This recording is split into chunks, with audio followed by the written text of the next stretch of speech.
can make me.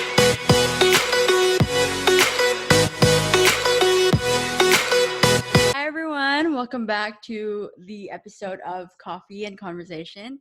Today I have Kak Fabrina with me. Hi Kak. Hello, Esther. So this is the 10th episode of the first season of Coffee and Conversation. In today's podcast with Kak Fabrina, we're going to talk about education. We're going to talk about teaching. We're going to talk about aspirations and some advice for millennials that Kak Fabrina has personally. So, Kat, do you want to introduce yourself maybe to everybody? Hello, everybody. Hello. My name is Sabrina, and I usually go by Fab with my children. Some of my friends and family members call me Bina. So if you want to call me Fab, Bina, Fabrina, that's fine with me. I don't mind. But I choose to be called Fab by children for some reason. I like that better. And yeah, I've been teaching since 2011. I started my Montessori journey since then and haven't stopped yet. That's nice. That's a brief introduction. So, Nice. Kak Fabrina was actually a Montessori teacher, yeah? Kak Fabrina is Right. a Montessori teacher, and there's this interesting system that apparently Montessori uses that Kak Fabrina is interested and why she goes along with the program. So today she's going to introduce us a little bit about that program and why she took interest and how it's different from other schools program. So yeah, I'll leave it over to Kafa. What? Wow. Why do I, how do I become who I am today? Well, it started, I think it's God's calling. It's not my own uh, chosen career path in the beginning, but then I started accepting it as my own choice, and it's been such a rewarding and wonderful experience for me. I've grown so much as my I as being a teacher. Just being a teacher, it's so great.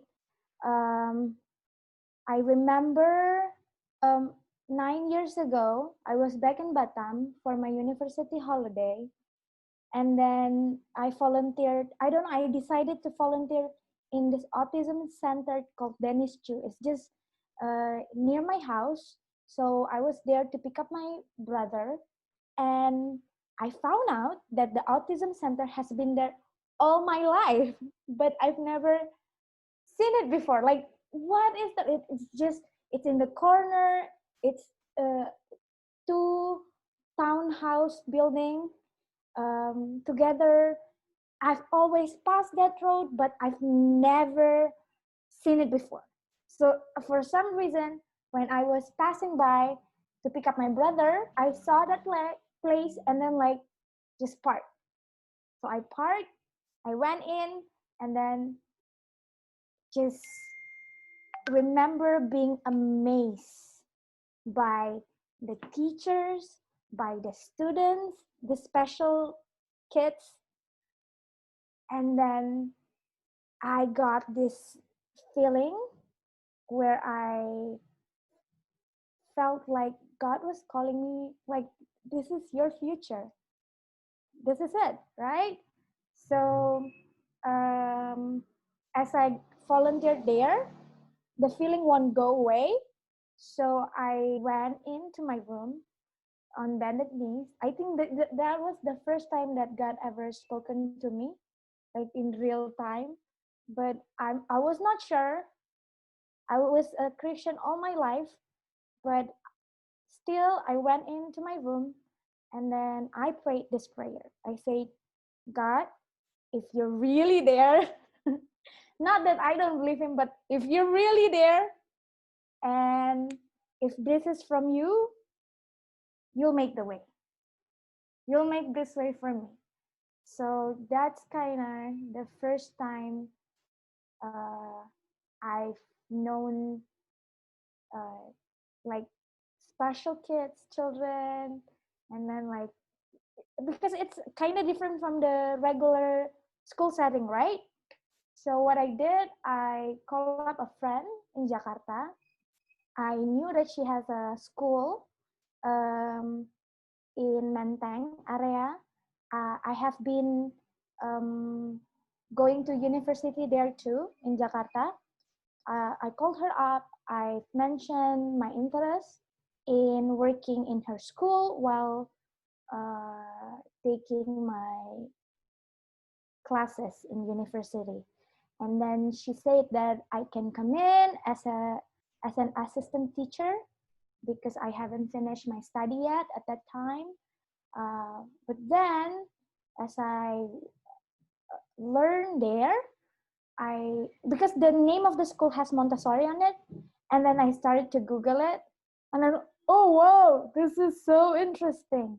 I found this college in Kuningan. It was in Menteng before. Modern Montessori International. They give out courses for Montessori diploma.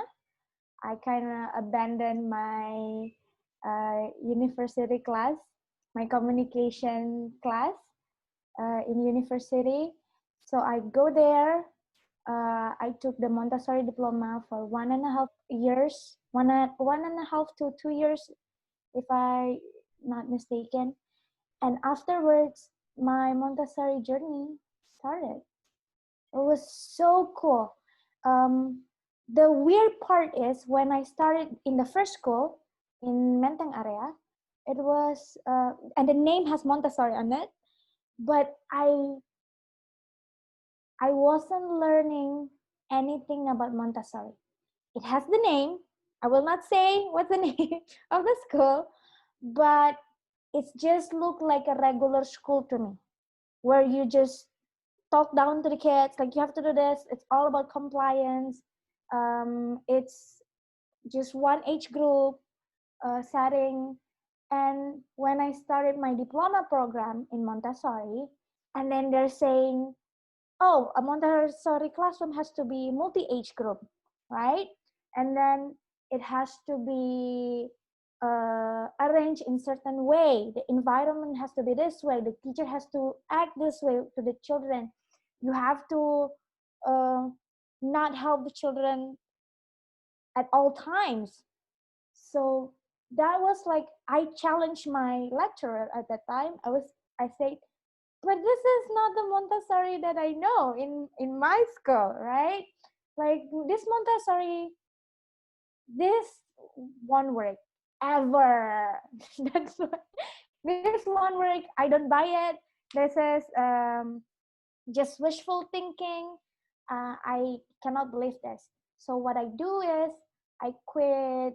Uh, I quit being an assistant teacher in my first school, and then I worked in MMI in Modern Montessori International because I was so curious about it. I was so curious, and then I saw the difference.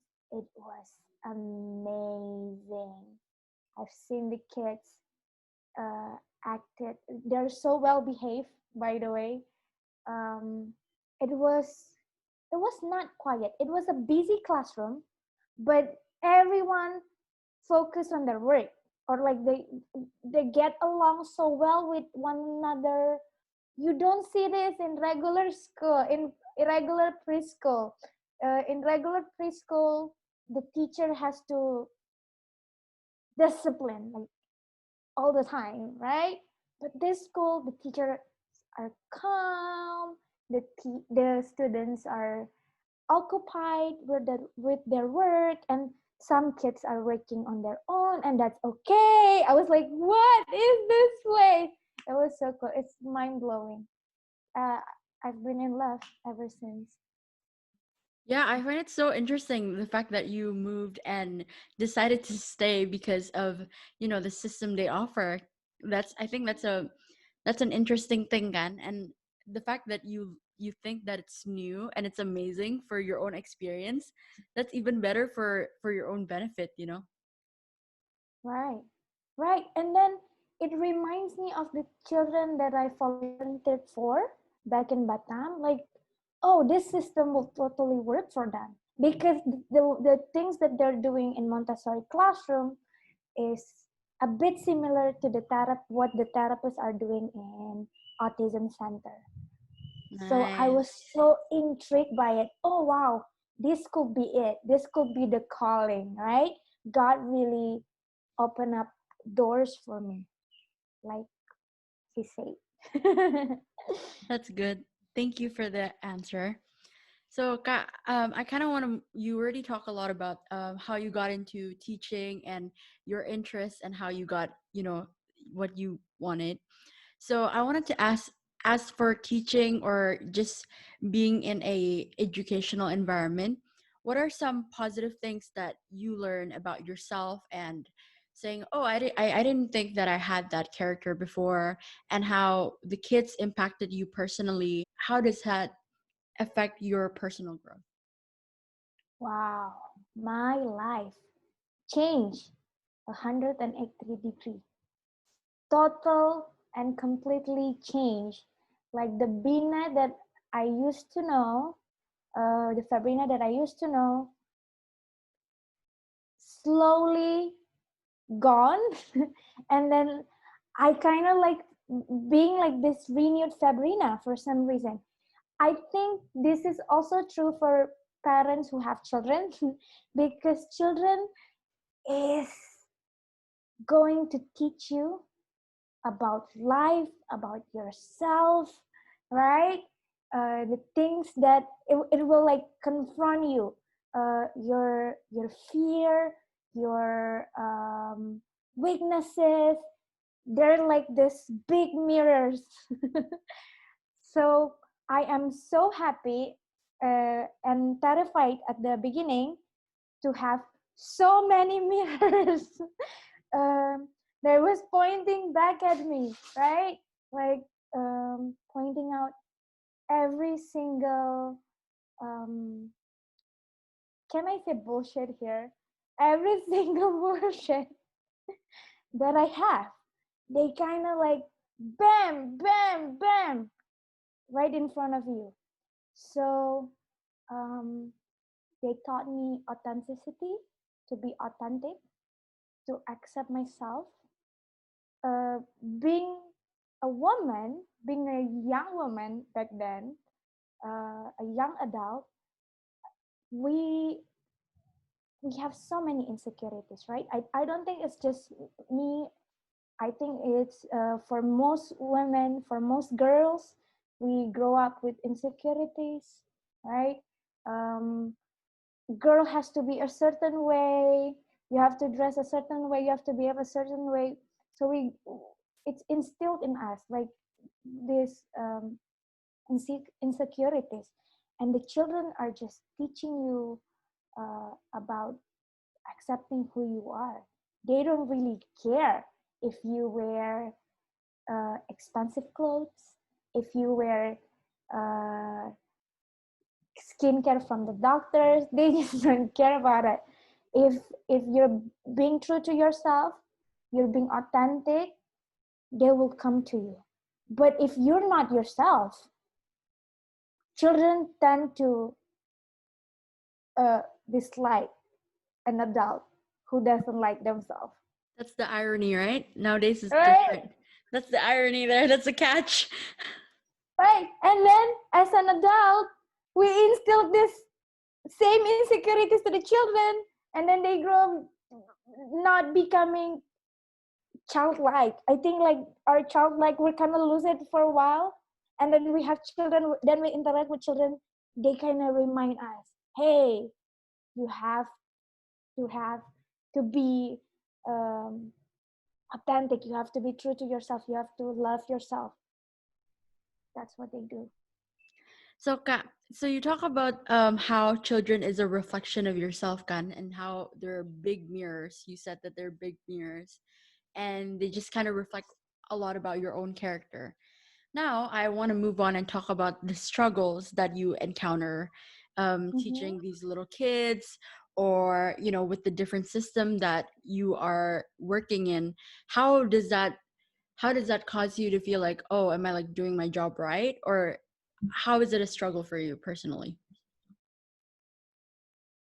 It was a struggle for me because, like I said, I was not the Fabrina that I used to be, right?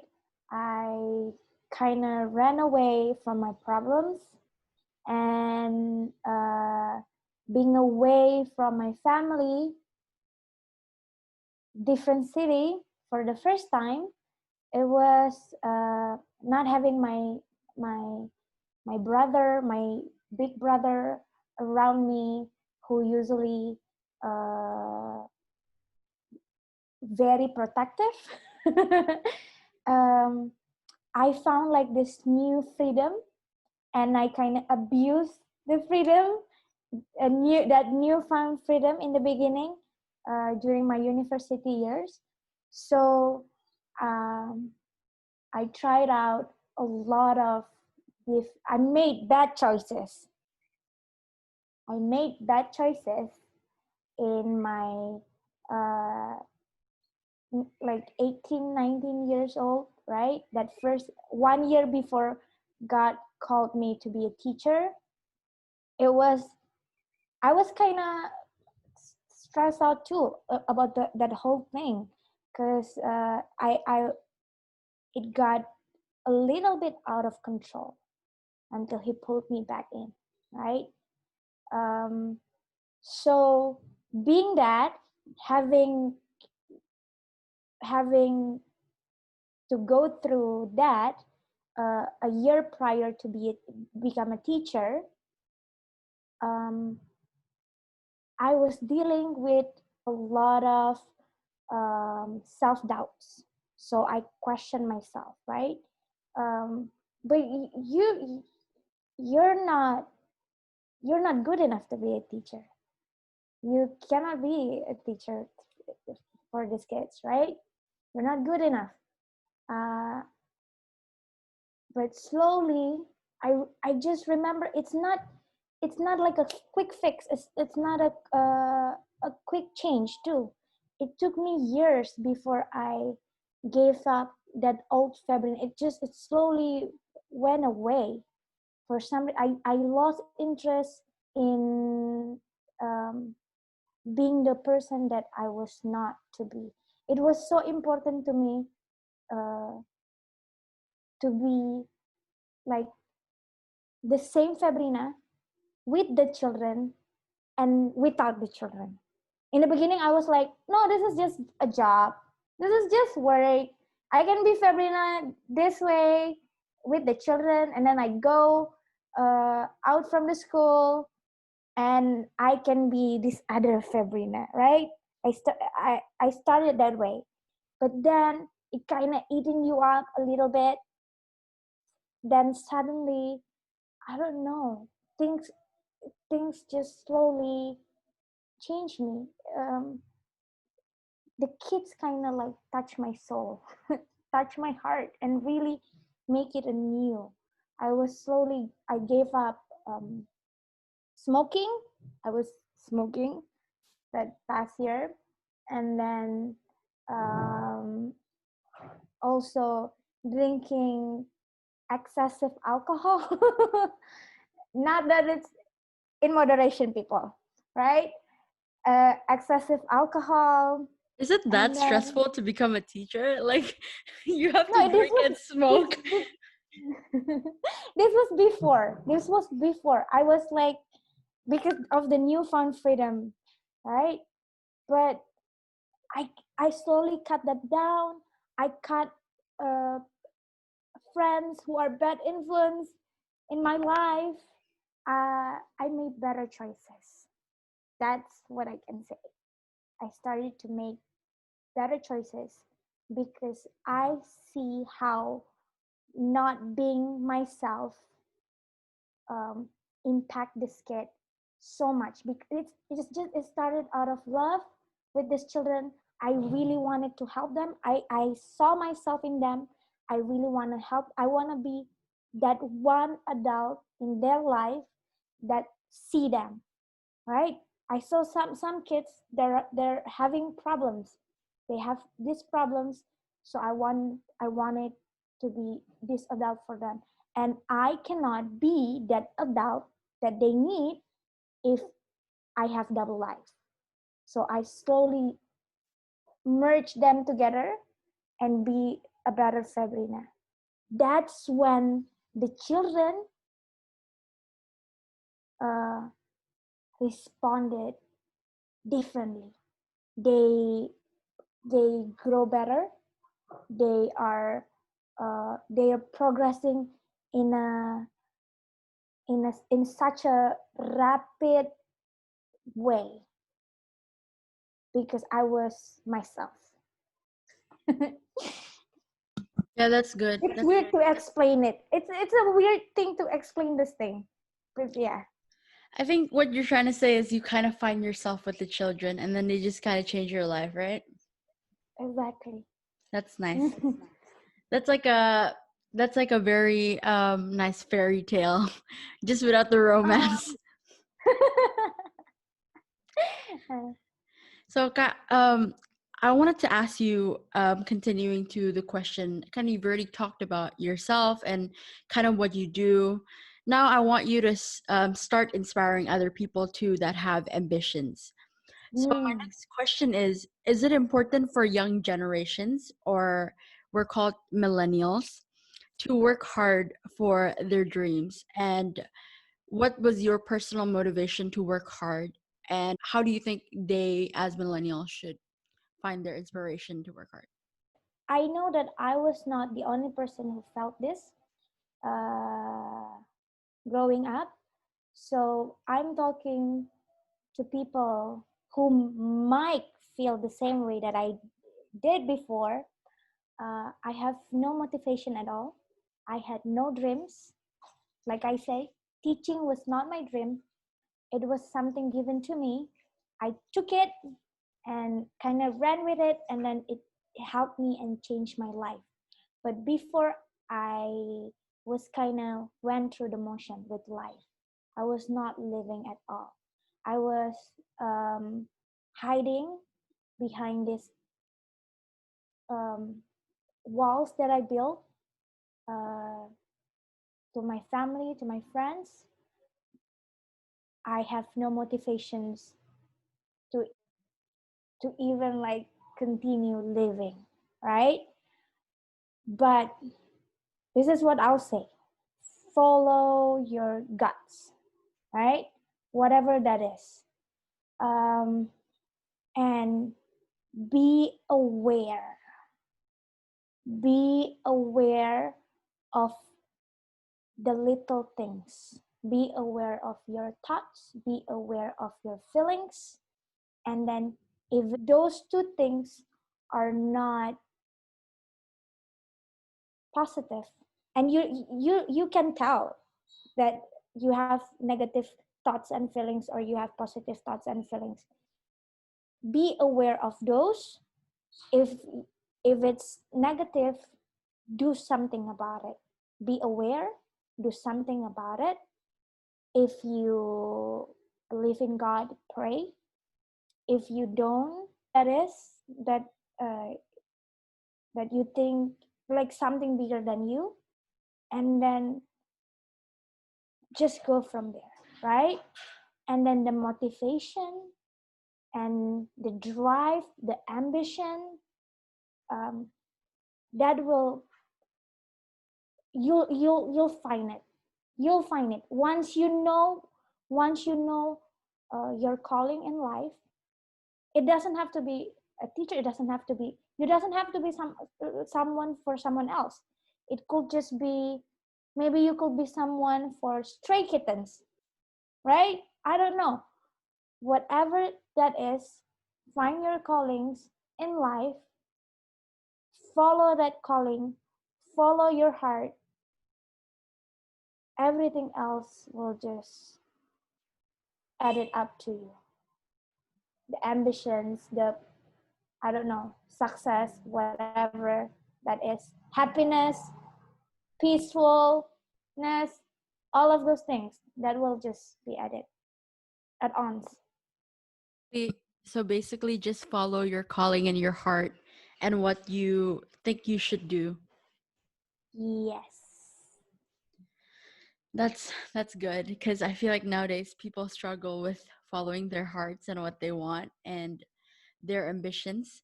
So I think there's a lot of pros and cons to weigh before you make a certain decision or anything else in life. Yeah. And especially, and also for us females, for us women, um, we have to assess a lot of things. That's true. Right? We have to reassess a lot of things because don't make any decision based on what the society has to say, right? You do what's right for you. You do what's right for you. You know what's best for you. You look within you and you look up too, right? Because that will be, if this is clear up, if all the hassles are clearing up, you'll hear better, you'll listen better to your calling, right? You have to deal with this one first and this one first.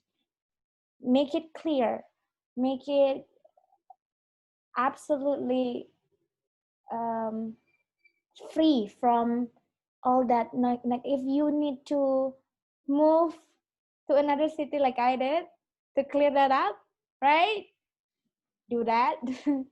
Then afterwards, listen. Listen to the one who call you. I really like that part when you say you have to clear this up, because I feel like your internal self really affects your decisions. So Yeah, it's a very good thing to emphasize, and for everybody else to remember that that's an important aspect to consider. exactly. Clear here, clear here, clear da da da da da da. Everyone else in between. Okay, so as for the last question, because we've been talking for a while now, I ask my guests, all of my guests, this every single time. But what is one quote you live by that you would want other people to know? My one and only quote. This is what I say to my brother too. I've lived by this my whole life. Uh, I don't know whether this is, I think this could apply to everyone. You don't have to believe, you don't have to be a Christian to believe this. I don't know. This could be whatever that you want it to be, your definitions of God. But seek God's kingdom and God's righteousness, and all these things will be given to you as well. That's it. Wait, what? I don't even know what verse that's in. Can- That's what from Matthew verse? 6, verse 33. Matthew 6 Seek verse. his kingdom and his righteousness. This is so important. His righteousness. Because sometimes we thought we knew his righteousness. Because sometimes as a religious person, we tend to know to represent misrepresented God's righteousness, especially when we are religious, right? So reassess all of those things. Really find is what that truly is. Righteousness. What is God's righteousness? What is God's kingdom? What is it? Right? And everything else will be added to you. What about like just the general quote for people who, not like, come up with a non-religious quote. Okay. For a non-religious quote, learn from people who you want to be, right? Find someone in this life, dead or alive, and then, yes, because you can learn from books too, right? You can learn from history, and then find out about those people who you want to emulate. Find their strength, learn from their life lessons, uh, learn about their strengths and weaknesses, and emulate their energy, right? Be that person. uh, Pretend to be that person if you don't like yourself at first, and then afterwards find yourself within that journey. That's good. Okay. Actually, this is like one of this is actually something that, like, to continue to what you said, I think as a young person in general, sometimes we tend to be confused on whether, like, when we want to become some, like, when we admire someone, like, we want to have other people's characteristic, we want to be like them, but we don't know how to be like them, you know what I mean? Because it's like Yeah, their story is obviously different from our story, and what they are is different from what we are. So it's like we try so hard to fit in all the criteria, when it's like it's not about being the person, but it's more about like having the kind of characteristic the person has, you know, like having the exactly. drive, having all those things. Because these people that you admire, this is one thing that they do. Like every one of them, um, people does not we are not valued by our failures and also our success. We don't. If you, it doesn't really matter how many times you fail, it doesn't really matter how successful you are.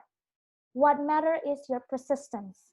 These people that we admire usually have that persistence. They don't give up. They choose life all the time, even when it's hard, even if they get down, even if they fail, and success don't get to them. What other people say about them doesn't get to them. It affected you in a way, but it's not that the most important thing in their life. They are persistent with life. They have the grit, right? So do that. It usually that thing that you wanna emulate.